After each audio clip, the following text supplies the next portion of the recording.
感谢阿米洛花弄影机械键盘对本视频的大力支持。键盘艺术家阿米洛。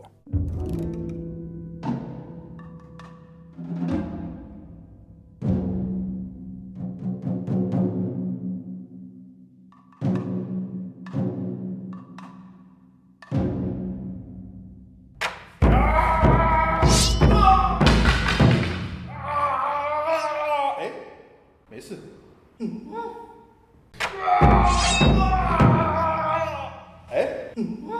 也没事。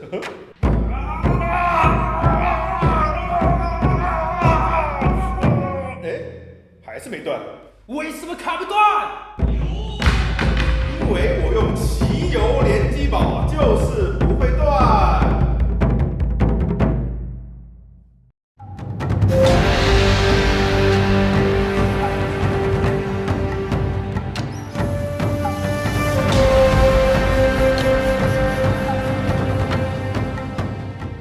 全宇宙的华人玩家们、独臂忍者们，你们好，感谢收看《就照玩游戏》，我是聂军。终于等到这一期只狼啊！先来一段广告哈，这款阿米洛花弄影机械键盘主题非常符合只狼的感觉，现在是阿米洛最爆款的键盘，已经卖断货了。我们这里搞到一台，我决定抽奖送出来。具体抽奖方式呢，放在视频的后面，大家不要错过哦。去年我主持的时候呢，手里会拿着一个正纸。而春节之后呢，我就换成了这个东西啊。眼尖的朋友呢会发现，这难道就是传说中 GameStop 只狼预购限量特点不死斩拆信刀吗？哈哈，果然好眼力啊！这一把的确不是那个限量特点，哈哈哈因为那个特点啊只针对北美地区赠送啊，数量太少了，我们搞不到。但是我看得心痒痒，想要啊，所以我就自己做了一把不死斩的微型刀啊，以后我都会拿这把刀来主持节目。这也可见我对这些日本历史背景的游戏是非常期待的，他们的文化输出也确实厉害。特别这次是宫崎英高老贼的游戏，并且他还对自己的曾经建立的系统大刀阔斧的改动。所以视频的前半段呢，聊聊只狼在系统上和魂系列的不同，后半段呢只会介绍他所想要表达的氛围，而最后的尾巴我们会结合实际的日本剑道，来看看宫崎英高如何在游戏里践行他对剑道乃至日本冷兵器格斗的理解。哦，对了，除了这把拆信刀，我们还搞到了另一个东西，那就是这把不死斩的真刀。抜こう。そうですか。わかりました。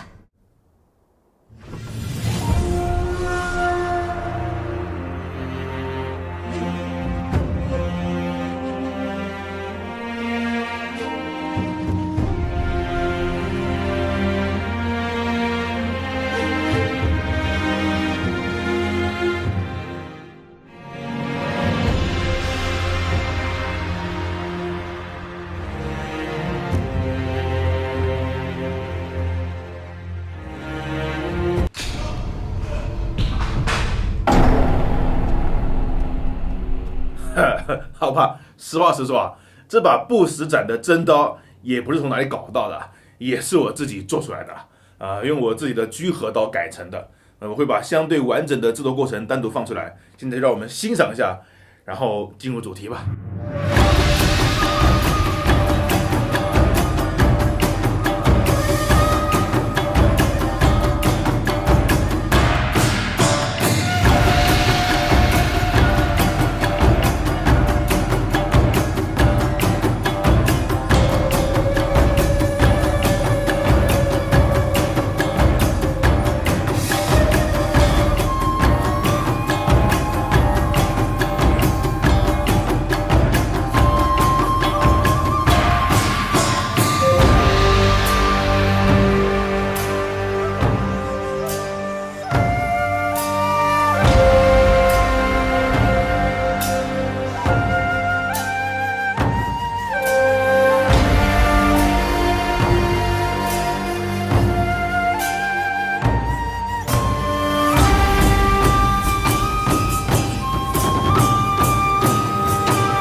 自从光荣用人王死而复生之后，不知怎么的，业界大佬们突然就杠上了武士题材。就连做了10几年美式英雄的 Sucker Punch 也下海搞出了个对马岛之鬼，这架势啊，宫崎英高看不下去了啊！家丑不能外扬啊，教育光荣的重任怎么能让给外人呢？随即公布了全新的 IP《只狼影视2度》。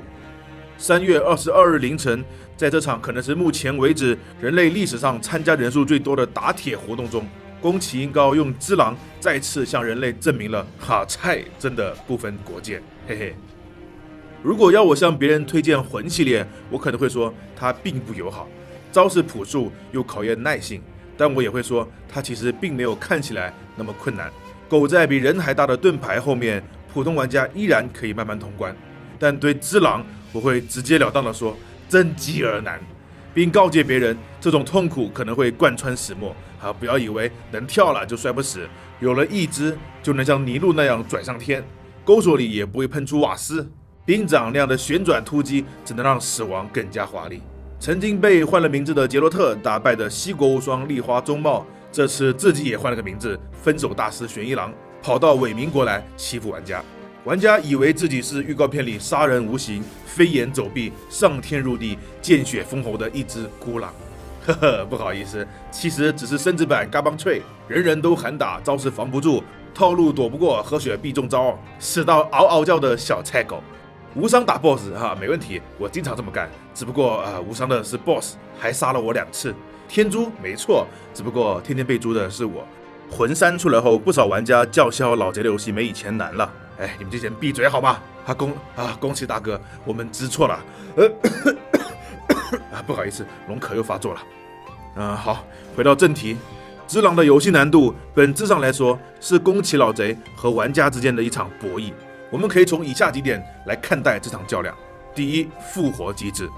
只狼的副标题为隐尸2度，这也是老贼操刀的游戏里第一次为玩家提供原地复活的选项。毫无疑问，这是一个巨大的让利啊！但当我一开始得知这个设定之后，我很担心游戏可以以此为借口，更加肆无忌惮地增加敌人的攻击欲望，设计更变态的招式、更高的伤害、更恶心的套路。然而事实上，只狼真的就这么做了。从理性来看，可以复活等于多给玩家一次试错的机会。我们甚至可以在复活之后立马跑回存档点重新来过。面对杂兵战时，只要玩家够怂只狼确实可以非常狗。然而问题在于，这样的前提是理性，但玩家不可能像 AI 一样冷静地面对所有问题。谁第一次打赤鬼不得手心冒汗，鬼佛走几招啊？所以在只狼里，复活其实更像是一种麻醉剂。它让玩家选择顶着风险去战斗，因为我们知道哪怕死了还会有退路，但同时这个保险也会让人上瘾，会产生依赖。一旦没有了复活机会，等于麻醉的药效过了，玩家无路可退之后，游戏的高难度就会变本加厉的击退我们的理性。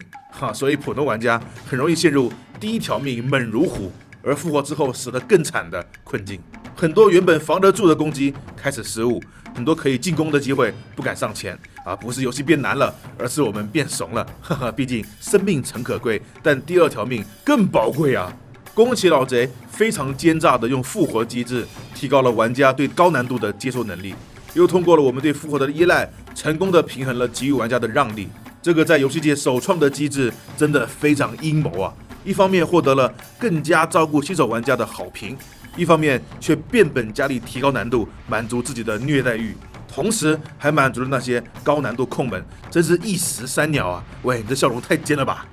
第2，体力条的消失。没有了魂系列那烦人的体力条，玩家可以随心所欲地控制角色各种作死这同样是另一个看似巨大的让利。但换个角度来说，体力条其实并没有完全消失，只是换了一种形式，它变成了游戏的另一个核心——架势条。在过去的魂系列游戏中，体力条是玩家发动攻击需要消耗的一种资源，相比于更安全、资源消耗更少的回避和防御，攻击的优先级会更低，大家也就更倾向于先防御再攻击的思维模式，因此也诞生出了回合制游戏这样的说法。血缘曾对这种模式进行过改良，它去掉了盾牌，设计了枪反、及时攻击可以回血，都是在鼓励玩家主动进攻。可攻击需要消耗资源的本质依然没有改变，所以只要条件允许，玩家还是会更加偏向于保守的打法。然而只狼反了过来，它的攻击不再消耗资源，而防御反而会增加自己的驾驶槽。一旦驾驶槽攒满，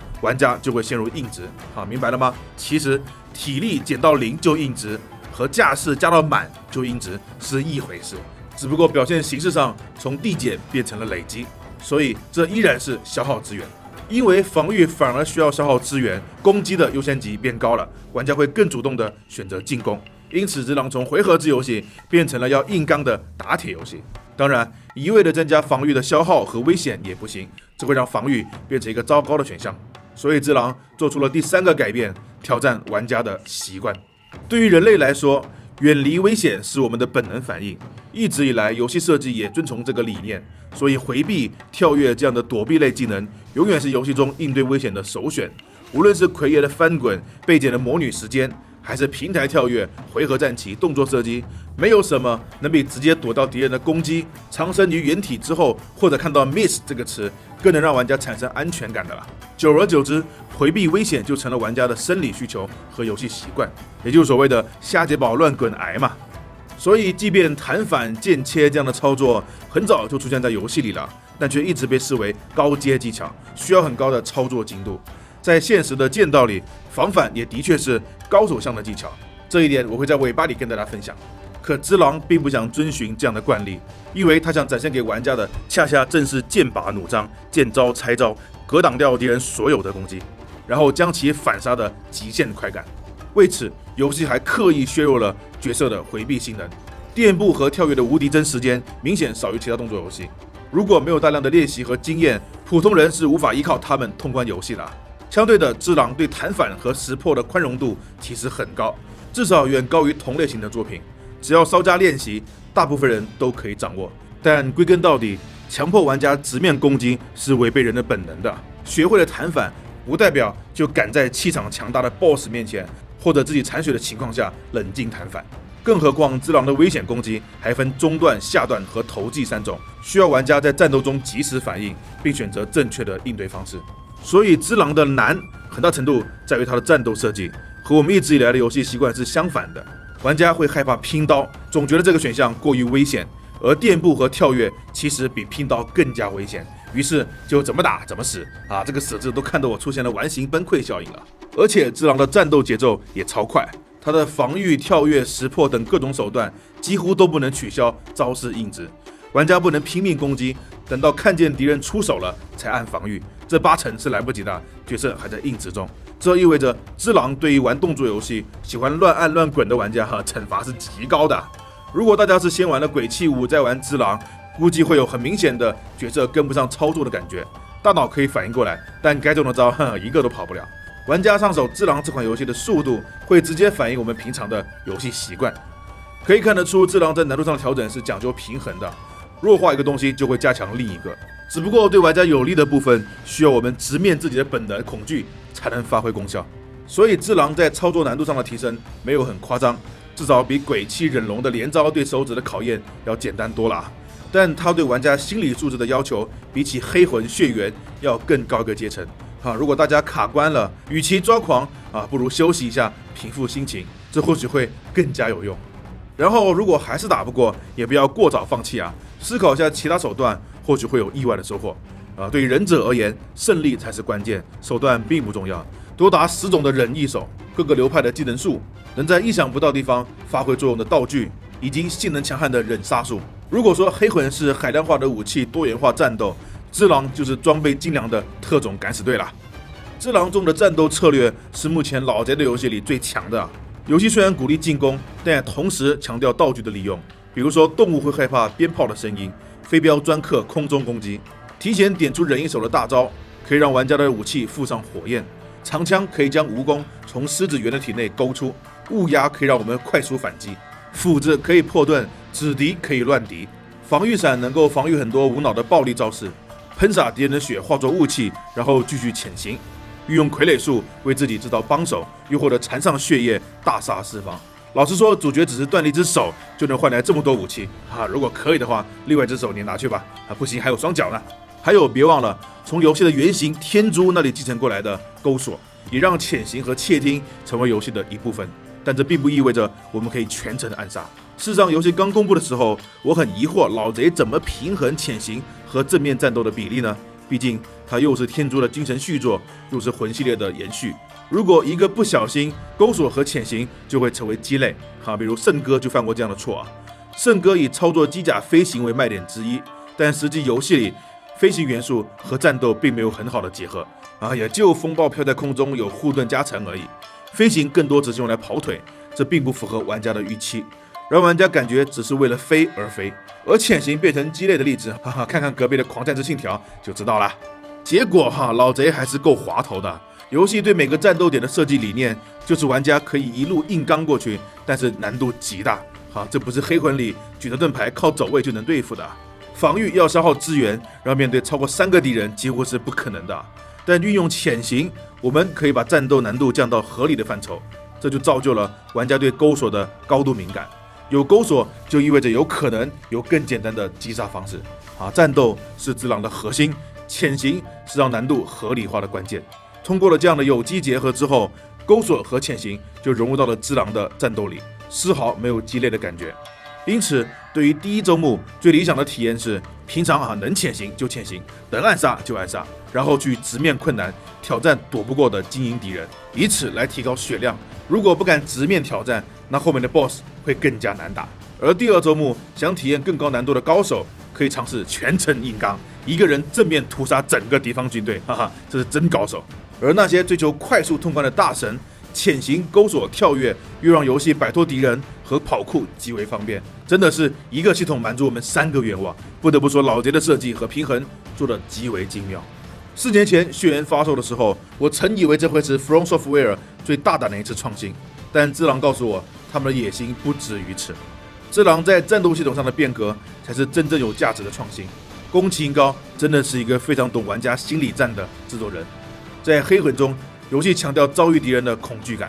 在血缘中，游戏强调失去防御的不安；而只狼寻找的，则是直面所有攻击的勇气。有的时候，我确实会怀念举着盾牌的安逸，但同时，我也会对刀剑之间的火花亢奋不已。我想，他们已经成功创造出了平成年代最后也最好的打铁游戏。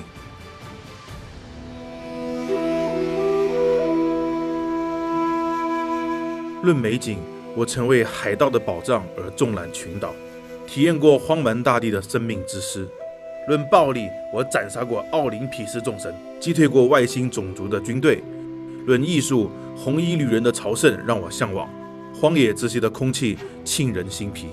但宫崎英高手下的游戏和他们都不一样，我们可以感受到魂系列作品背后的艺术功底。然而，他们的美并不依托于最前沿的技术，也没有耳目一新的风格倾向。事实上 ，From Software 的技术力从来就是经常掉线啊。老贼的游戏每一座首发期都会伴随优化问题，哪怕是只狼本世代的第3个游戏，在 PS4 Pro 和 S1X 这样的主机上，也依旧只能运行在40帧左右。考虑到只狼更强调动作性，老实说，我颇为不爽。虽然只狼的 PC 优化还算可以，也仅仅是因为它的画面对硬件的要求实在不高。但那又如何呢？这样的抱怨断断续续的延续了10年，而我们对这一系列的热爱却丝毫没有衰减。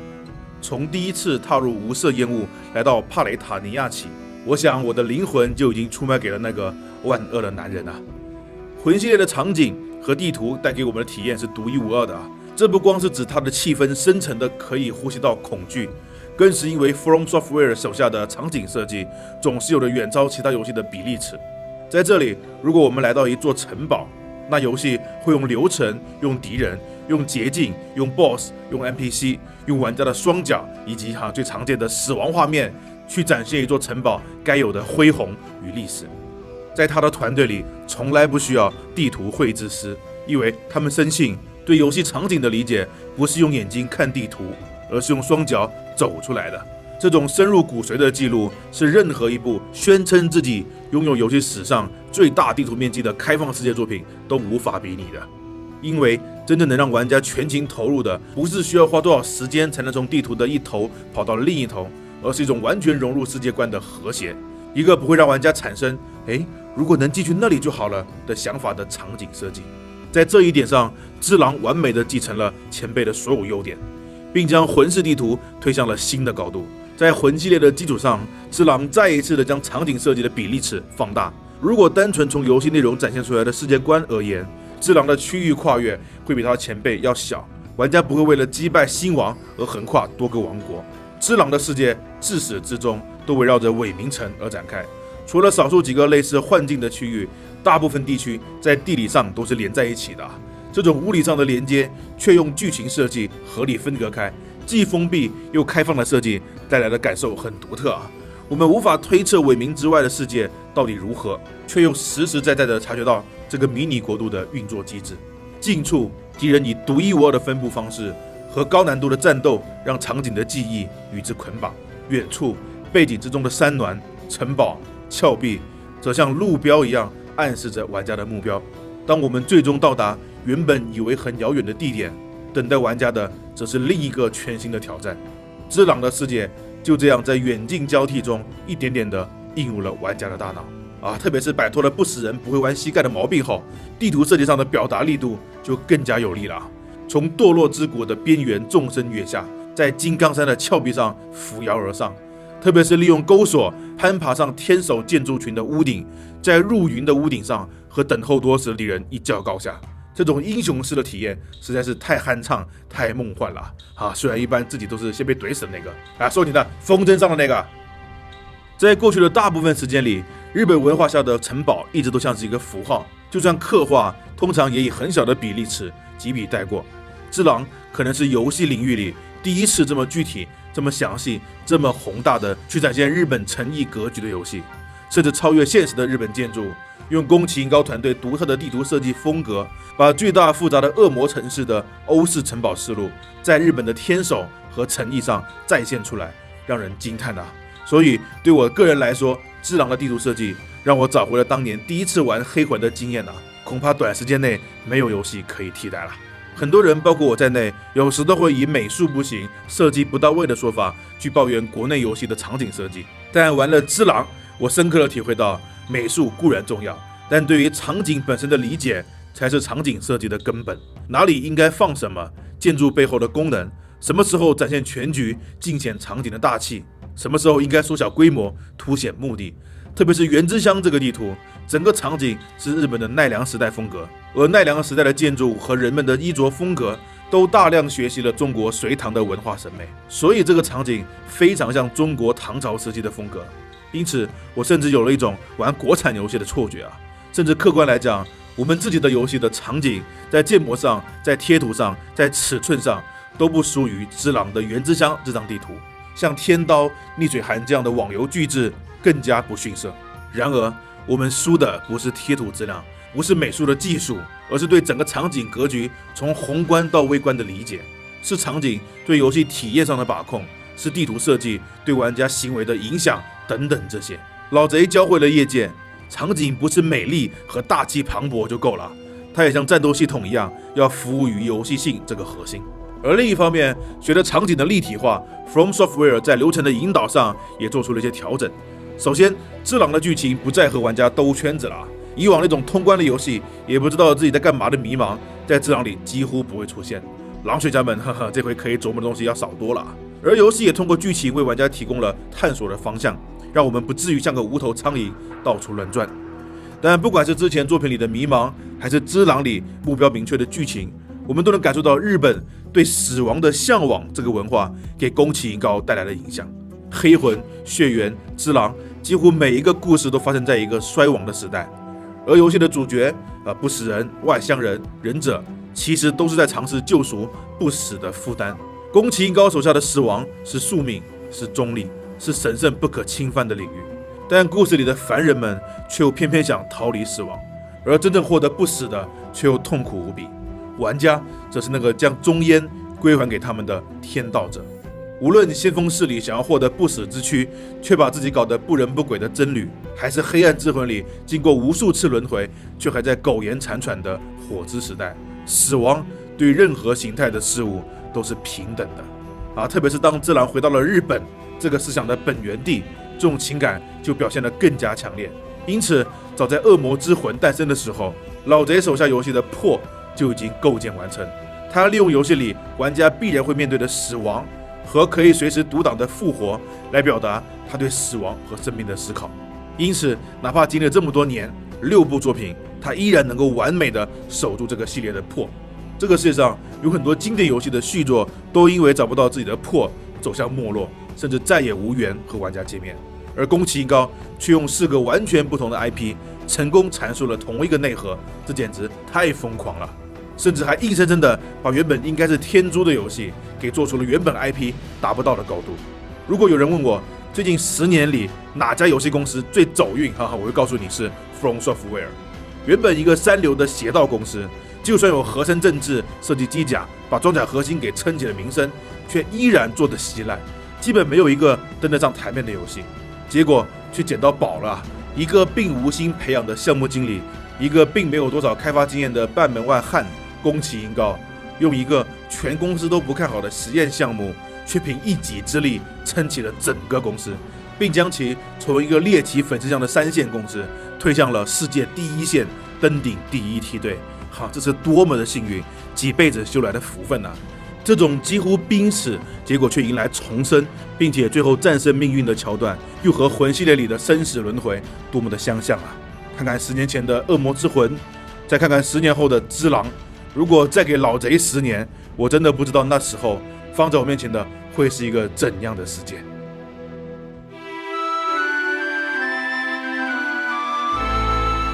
了解我个人的观众或许会知道，其实做游戏视频只是我的副业，我的主业是练习剑道和居合，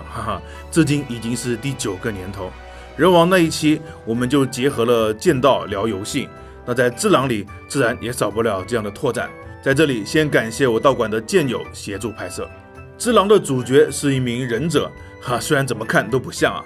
忍者在现在的形象本身就是幻想的，什么隐形、遁走、飞跃、踩水、忍术等等都是创作出来的。这些忍术不能说现实没有原型，但实际差距比某宝的买家秀和卖家秀的差距更大。忍者们也不一定都武术高超，正儿八经的武士正面战斗都能很轻松地干死忍者。忍者们真正擅长的是从事间谍活动，偷盗、监视、窃听、放火、暗杀等等。而要做到这些呢，都需要很强的隐忍力，要忍那个好几天才能争取到一丝机会，所以才叫忍者嘛。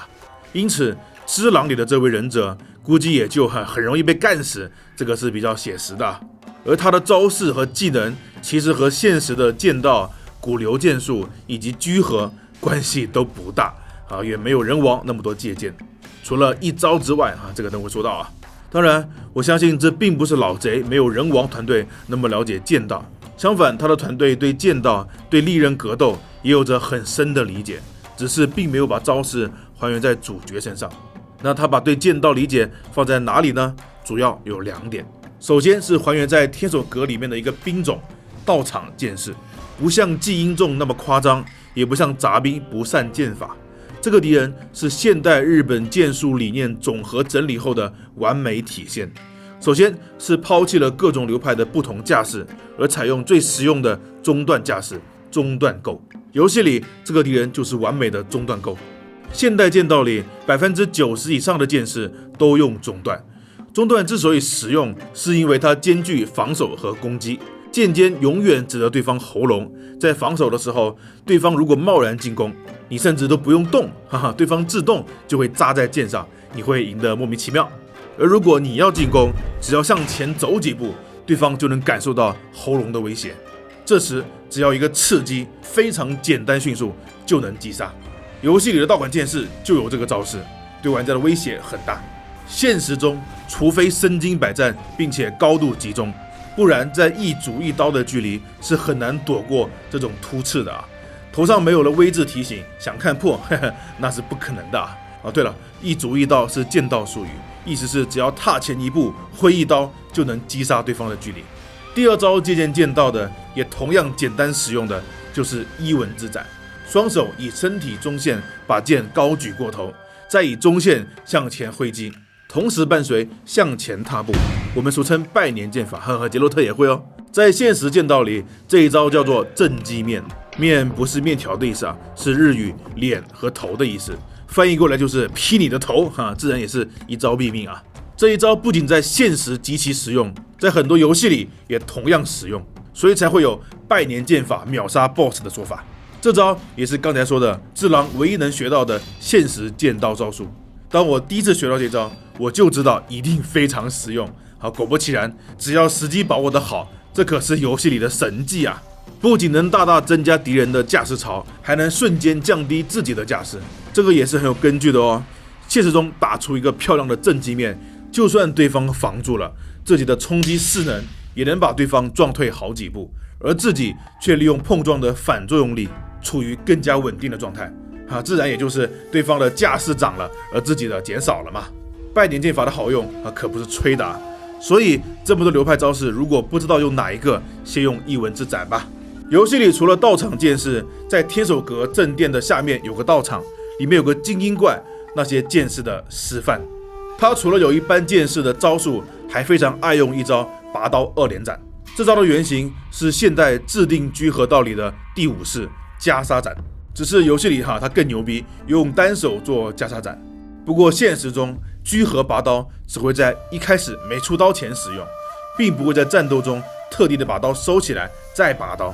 虽然我只练过制定居合，但任何古流派的居合都不会这么干，毕竟收起来的刀怎么都没有准备好的快啊。动漫和游戏里那么爱玩拔刀斩，主要还是因为帅。那日本刀更帅气的收刀，自然也不能错过了。我在人王那期里展现的收刀是相取神道流的收刀方式，而在只狼里，不同身份的敌人用的是不同的收刀。普通杂兵，也包括主角自己，主角也是杂兵嘛，没问题。他们用的是直接把刀插进刀鞘的方式，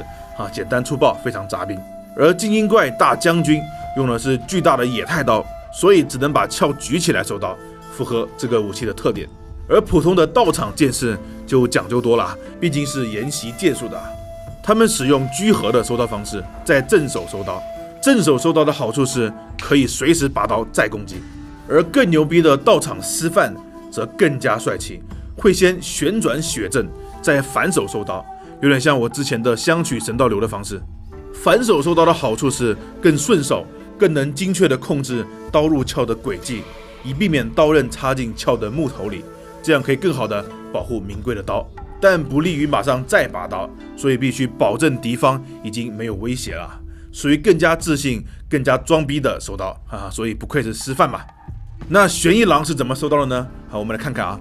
等等，这家伙竟然不会收刀，什么鬼？你是不会吗？原来游戏里的 BOSS 基本都不会收刀，因为玩家无法等待他们离去后偷偷复活逃跑，自然也就没有了收刀的必要了。但从一开始玄一郎和主角分手的剧情动画里，我们还是能看到他收刀的方式，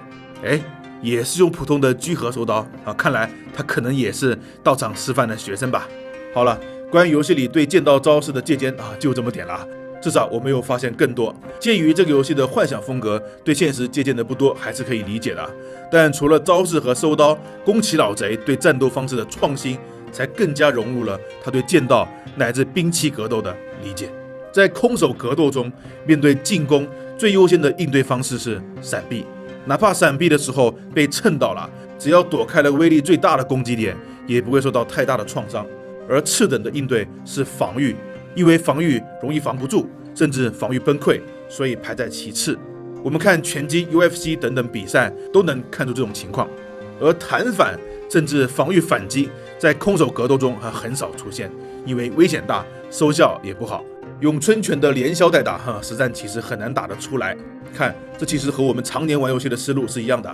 优先闪避，其次防御，最后才是一闪、弹反这些高阶技巧甚至根本就不用高阶技巧。这也符合了人类面对危险的本能反应，因此游戏长久以来都是顺应本能去设计的。但武术是什么？武术就是训练人克服本能，用更有效、更科学但非本能的动作去应对，所以才需要大量练习、大量实战，用肌肉记忆和思维惯性去对抗本能，特别是兵器类武术。兵器格斗和空手格斗最大的区别就是几乎只有一次中招的机会，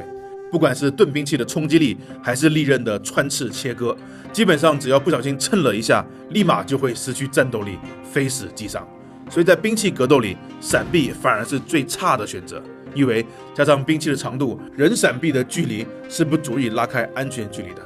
而且如果没闪过被蹭了一下，就基本等于死亡。这还没算上对方能连续攻击。各位看到我躲避剑友的攻击有多勉强就看得出来。事实上，要不是说好了，我都很难躲得开。而防御会优先于闪避，因为安全许多。用兵器防御出错的几率也小很多，所以防御是更好的手段。但是防御也有缺点首先是很容易被打断兵器，其次是容易打崩自己的架势，让对方可以连击对，打崩架势这个和游戏里是一样存在的。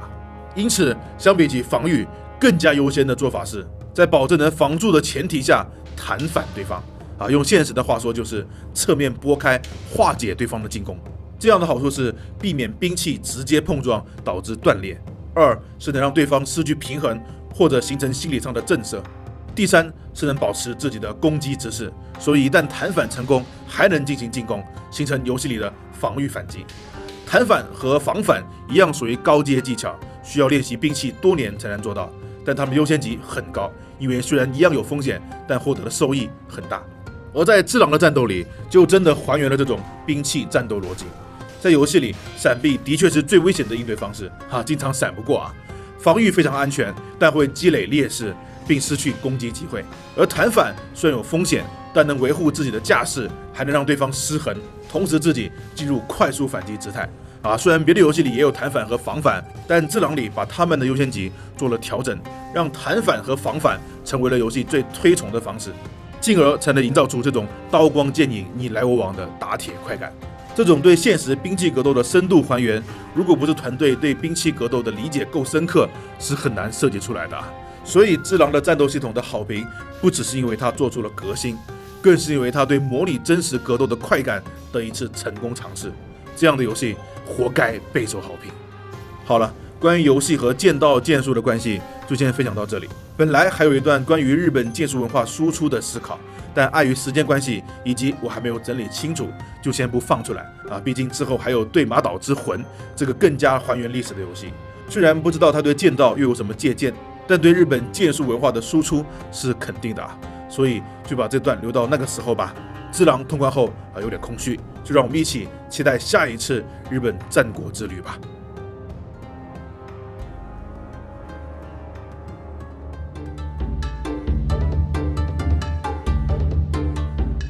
宫崎英高的游戏在这个时代属于非常特殊的反市场潮流的，加上它相对传奇的经历，所以这些自然就会带起很多话题和关注。因此，他的游戏总有一种能够产生经久不衰的话题的感觉比如血缘，可能至今还有人在做它的相关视频。因此，有一种宫崎英高的游戏4个玩家都必须玩的一样但其实反潮流，那再火也是反潮流，因此它并不适合所有的玩家。它的难，它对时间的要求，它的不明不白的说故事的方式，其实都不适合很多人。但它的话题性呢，却又强到无处不在，还经久不衰。所以对于不喜欢老宅的游戏的人会觉得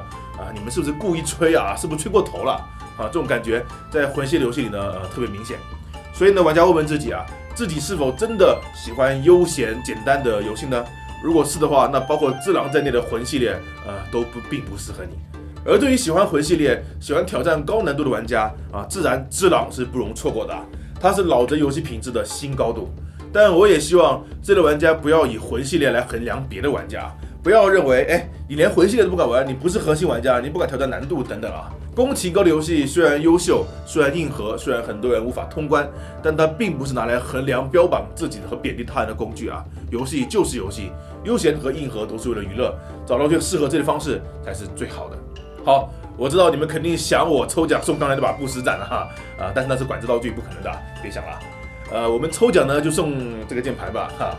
先介绍一下，主题叫花弄影机械键盘，这一把是轻轴，它的特点是平常是看不到上面的字的但是一旦灯打开，噔噔，聂俊说要有光，然后字就出现了。同时，这个键盘还支持手势操作，不用按键，手在感应器上方做简单的手势，就能做到切换不同灯光方式、播放器控制、大小音量等等，非常黑科技参与抽奖方式呢，就直接在 B 站抽奖了。去转发这个视频之后，我发出的一个动态就可以参与抽奖。而在 YouTube 的观看的其他地区的观众呢，